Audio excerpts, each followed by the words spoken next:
Estes, your future looks bright and beautiful. The Massage Envy brand is focused on helping people not only feel their best, but also look their best. Would you like the opportunity to make a positive difference in your clients' lives every day while growing your career in a supportive, nurturing environment? Join a welcoming team of like-minded professionals at a Massage Envy franchised location near you. Visit massageenvy.com/SDcareers for more details and to apply today. Meet Comfort Zone, the Italian, science-led skincare brand trusted by estheticians and featured in over 7,000 spas worldwide. Founded by pharmacist Dr. Davide Bollati, Comfort Zone is powered by over 60 in-house chemists and skincare experts dedicated to skin longevity. Our clinically tested formulas blend advanced botanical and biotechnology research to deliver real results and elevate every treatment experience.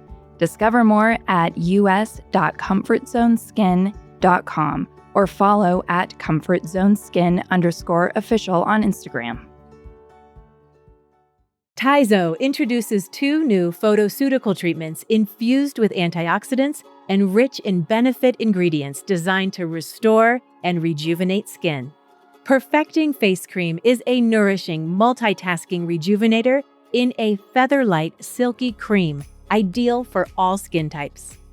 Restorative Sleeping Mask hydrates and soothes instantly while supporting the skin barrier and fighting free radical damage. Both are 100% free of dyes, fragrances, oils, and parabens. For a limited time, enjoy our introductory offer for professionals. Buy 3 and get 1 free, mix and match. Available through TizoPro.com.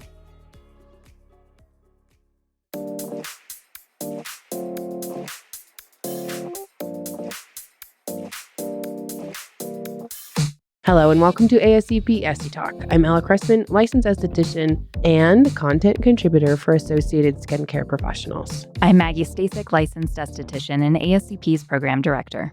Okay, I have a story. Recently, it's very interesting. It's such a sign of the times. Recently, I had a client. She's been with me since she was 14, I think maybe 13 actually, and she's now 17. So mom used to pay for her treatments, mom used to pay for her products, but now she's a senior in high school and she's paying for her products and her treatments. So she reached out to me and said, "Can you give me a drugstore dupe of the product that I have her on?" And I thought, thank you for being honest, first of all. And what an interesting question, especially because the market has changed from a clear distinction of professional versus like drugstore products into, it's a little bit muddier now. Dupes really are everywhere in skincare right now, but mostly built around similar ingredients. But similar ingredients, as we know, it doesn't mean similar performance. So today, what I want to talk about is exploring the differences between drugstore dupes and professional products, and then what that means for results, safety, and trust in the treatment room. I think it's a topic that we've all experienced. That being said, Maggie, do you know what a dupe is? I do. You do? I do. I like a dupe for fragrance. It's really very similar, a lot cheaper. But I don't know if I would buy a dupe for skin because I'm just not really sure, to be quite honest. A dupe is usually similar because they have a similar hero ingredient, or they have a similar texture or feel, or a similar marketing claim. And it's not necessarily the same delivery system, the same concentration, the same stability, or the same formulation philosophy. I'm thinking of this like body tightening lotion I got, and there is definitely dupes online, like on Amazon. But I was resistant because there was such a price discrepancy between this $50 body lotion and a $20, what they said was a dupe. And so it made me have to dig deeper into like, is this really worth it? And I just don't have time for that. So I'm going to go with the one that's tried and true, because ingredient list versus functional formulation is super important to me. So just because it has a similar inky doesn't mean that it has the same performance. Yeah, I 100% agree. I don't believe there are dupes in skincare, is my honest opinion, because I think every brand, their formulation is going to be proprietary. So like you just said, the INCI list may have similarities. And so when I think dupe in skincare, really I'm just thinking, I'm using this vitamin C serum. What's something similar that I could buy cheaper? Yes, but there's so much more to it, right? Yeah. Formulation really is where the real difference lives. In professional skincare, I mean, no, there's marketing terms and there's differentiations. We talk about medical skincare, which is nothing. Cosmeceutical, which is just meant to say we have better ingredients. And, those poo-pooing those drugstore brands or whatever. But here's the difference in professional skincare, particularly. There is a focus on bioavailability. There is a focus on delivery systems. There's a synergy with the ingredients and how they work together. It's really important. The other thing is the pH has been optimized. There's preservation and stability, and it's formulated in a way that it can be taught to the consumer by a professional. And drugstore brands really focus on a little bit different areas. They focus on shelf stability because it's not the same product turnover, retail turnover as in a professional space. They focus on mass production so they can get it out and have it available, plentiful. They focus on cost efficiency and broad tolerance, which is in case somebody picked it off the shelf, it wouldn't traditionally have as many actives so that there's not people reacting to it. All of that makes a ton of sense. And the other thing is to understand why actives behave differently depending on encapsulation, like we talked about with retinol, depending on penetration enhancements, like when we're using terpenes, or what other support ingredients, functional ingredients, are part of the formulation. So there is a difference. If we go back really quick, I want to share my experience back when I was working with a lot of CBD brands and working with getting them on the mass store. I wouldn't say big box store, but let's just say Whole Foods. Working on getting a product in Whole Foods, it was a completely different sales experience than working on getting the same product in this large chain, a spa chain.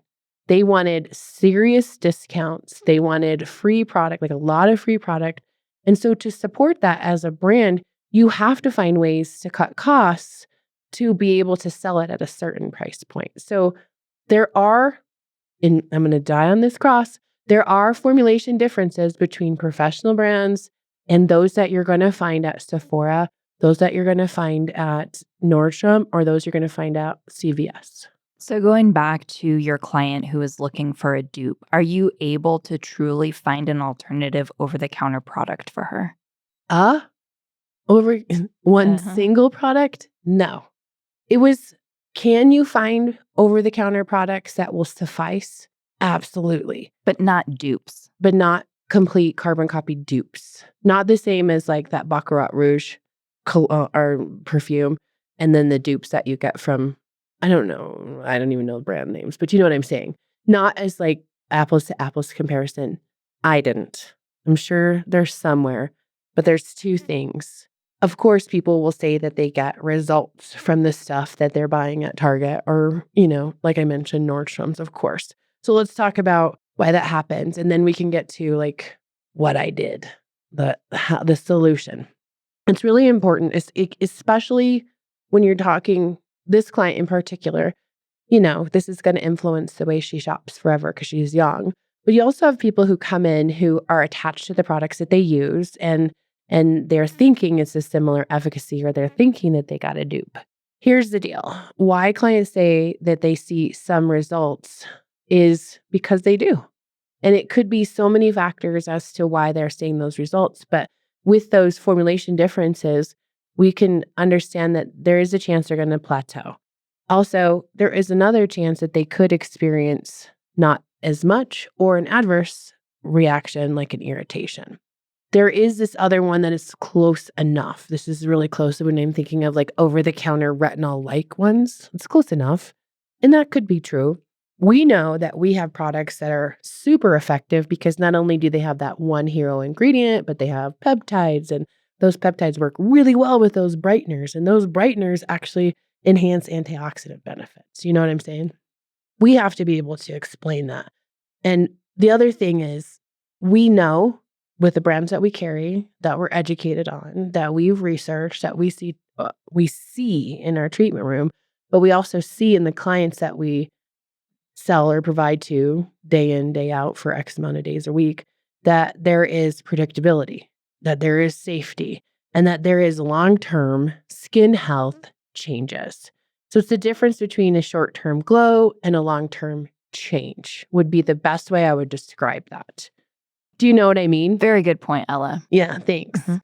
And then there's something else to understand with this conversation for this particular client. I wanted to be very careful that I was educating her and not shaming her, because dupes are a big thing. And I didn't want her to go, that's so dumb, because I don't want to also compromise the trust that we've built over this time. So it's important not to shame your clients when they're looking for dupes, but rather talk to them. When you're speaking with them, don't sound like you're an elitist, like you're so much better, but explaining other questions, maybe presenting questions to them, like how stable is this? What's the delivery system? Who formulated it? It could be true that that product is a great product, but asking those questions poses that there's really no way to know other than the marketing efforts that they have. And instead, talking about your brands, not in like a finger wagging way, but our brands, or the brand I carry, is guided. I'm able to customize treatments because I know exactly, or home care because I know exactly what's in this product. I'm able to monitor it. And we're being very strategic to come up with something that's exclusive for you, right? I think there's two really important points to be made here, which is one, in recent years, we've seen kind of this blending of over-the-counter and professional. And maybe blending isn't the right word, but over-the-counter products have really become elevated. You can find some great products at the drugstore that are highly effective. The other thing is that, and maybe this has changed a little bit, but consistently, professional products are intended to be more concentrated. You use less. Yes, they're more expensive, but it should last you longer.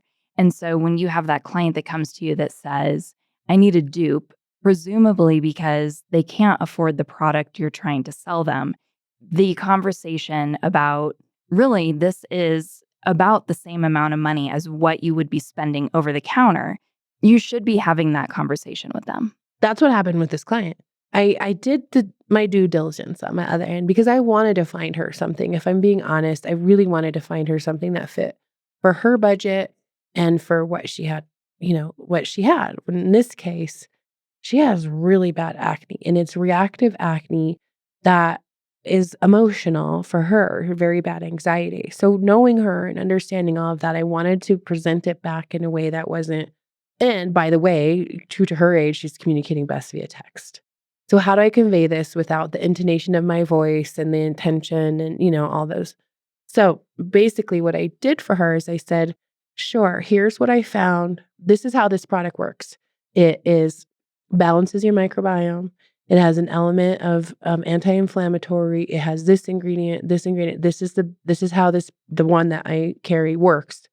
So in order to have that, you're going to need to get this product for that, this product for that, and this product for that. And I and then couldn't find anything that would have this one in it. And this is how much this one is. This is how much this one is. So she was like, oh, wow, that's pretty much the same price. I said, it is. She's like, well, I'm probably better off getting the one from you. I said, if you want, I'll give you a little discount. So I ended up giving her a discount and calling it a day because it felt good. But that's how I handled the situation. Because if we're being honest, there are times, to your point, where drugstore products can be useful. Maybe a cleanser, right? Maybe body care, maybe transitional routines or travel size or budget recovery phases where we bring something in but keep something important. Using that holding pattern routines between treatments. There's a time when drugstore products can work, but professional skincare matters most when you want to have clinical authority on things like acne, hyperpigmentation, barrier dysfunction, aging, severe, not just maintenance stuff.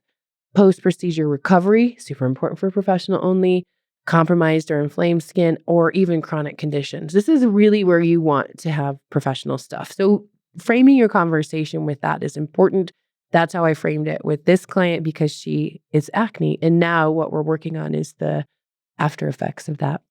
And the reason that we are here with this particular client is because I had to get her out of the drugstore products she was using, the stuff that she was seeing on TikTok, the stuff her friends were using, the sheet masks that she researched on her own. We really taught her over these last few years about her skin, which is foundational for her, hopefully. And I taught her how to feel intuitive and not just lean on somebody so that she feels safe having these types of conversations. I taught her why this is good for her, why we're doing this type of treatment, so that she can answer some of those same questions out in the wild when she's getting ready to go to college now. And I just wanted to share that part because I think that's really, really important. I agree. Something else that is part of the dupe is the social media and influencer culture because they're touting it. And let's talk about why influencers push dupes. It's not necessarily because it's something they even know about, but really they're using their affiliate link, or maybe they're jumping on the virality of something popular, or it's because it's accessible and they're driving content. But the difference is clear when we're talking about content creation and clinical care. Would you say? Yeah, absolutely. I think that the two big things are accessibility and virality. I mean, over the counter, it's everywhere. It's so easy to get. It's recognizable brands and names. And when you have these influencers pushing those things out, it's something people recognize and they can relate to and then go and easily purchase. And for an influencer, sometimes that equates to dollars. You know what I saw the other day? I was so angry. There's this influencer dermatologist, and she was talking about closed comedones. Closed comedone look kind of like milia to me. She showed a picture, and she said, and that's why you need benzoyl peroxide for closed comedone. What? And it was 60 seconds, maybe 30 seconds. I don't know. It was a short thing. And I like this particular dermatologist. I don't have any doubt that she's not talented or knows her stuff. But in this 30-second clip, I'm making it a little bit more dramatic. Next time I'll be like, in this 10-second clip. But in this short little clip, she was saying, if you have this, put up a picture that was closed comedones. They're closed comedones, and really what you need is benzoyl peroxide. And you need this, and you need this. And I was like, oh, but that's not.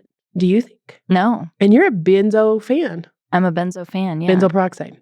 But not, right, but not for closed comedones. Not for closed comedones. There was nothing inflammatory about what this picture that she showed up. So that's when it's hard for me.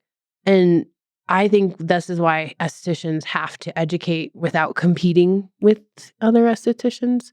And then they also have to encourage the assessment of the individual. And if we start using that language when we're making our content, I think that's the better move. And you're not just competing with the other estheticians, you're now competing also with these dermatologist influencers. Right. That are generalizing. So what does it mean for professional aesthetics when we're talking about dupes? Dupes really make us think more, right? Dupes can make us better practitioners because it's going to encourage us to know our ingredients, but not just that. It's going to encourage us to understand the formulations we work with, but not just that. It's going to make us improve our consultations and speak about skin more intelligently. This is really credibility moment for professional estheticians, would you say? Yeah, absolutely.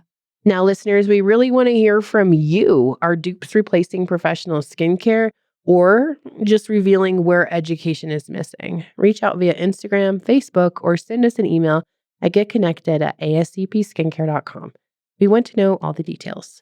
In the meantime, thank you for listening to ASCP Esty Talk. For more information on this episode or for ways to connect with Maggie or myself, or to learn more about ASCP, check out the show notes and stay tuned for the next episode of ASCP Esty Talk.